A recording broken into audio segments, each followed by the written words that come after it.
Hi అండి, మీరు అందరూ బాగున్నారా? నేనైతే బాగున్నాను. ఈరోజు పునుకులు తయారు చేసుకునే విధానం ఇప్పుడు వీడియోలో చూపిస్తాను.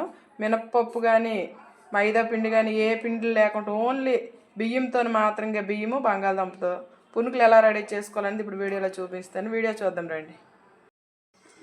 ఈరోజు పునుకులు తయారు చేస్తాను. గ్లాసు బియ్యము ముందుగా నానేసుకున్నాను. నైట్ నానేసిన బియ్యం ఇవి. ఒక బంగాళదుంప ఉడకేసాను. ఉడకేసిన బంగాళదుంప అండి. ఇప్పుడు ఈ బియ్యం మిక్సీ పట్టుకోవడం ఇప్పుడు చూద్దాం. ఇప్పుడు బియ్యాన్ని ముందుగా రుబ్బుకొని మనం ఉడకబెట్టిన బంగాళదుంపలు ఇందులో వేసుకొని ఇప్పుడు మళ్ళీ మిక్సీ పెట్టేద్దాం.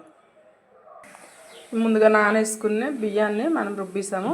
ఇప్పుడు దాంట్లోకి వేసుకోవడానికి ఉల్లిపాయలు, కొత్తిమీర, పచ్చిమిర్చి, కరివేపాకు, జీలకర్ర.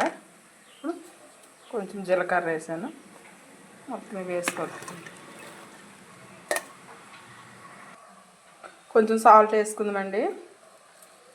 కొంచెం రుచికి తగ్గ సాల్ట్ వేసుకొని మొత్తం కలుపుకుందాం. ఇప్పుడు ఇదండి ఈ రకంగా రుబ్బేసాను. ఇది మొత్తం కలిపిసాను నేను రుబ్బుకున్నదంతా.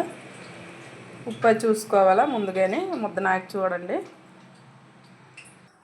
ఒక కళాయి తీసుకొని ఆయిల్ వేసుకోనండి. ఆయిల్ వీటెక్కిందో లేదో కొంచెం కొంచెం వేసి చూద్దాం.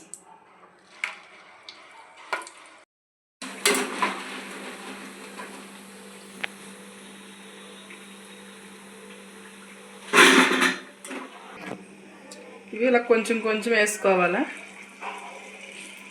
చూడండి ఇలా వేస్తుంటే మన పునుకుల్లాగా వేసుకోవాలి. చూడండి ఇలా గోల్డెన్ కలర్ వచ్చినంత వరకు వేపుకోవాలి. చూడండి మనకి ఎంత బాగా వచ్చావో. కరకరలాడుతుండగా పునుకులు చిటికలో రెడీ అయిపోతుంది. నా వీడియో కానీ మీకు నచ్చితే లైక్ చేయండి, షేర్ చేయండి, సబ్స్క్రైబ్ చేయండి. ఏదైనా డౌట్ అయితే కామెంట్ చేయండి.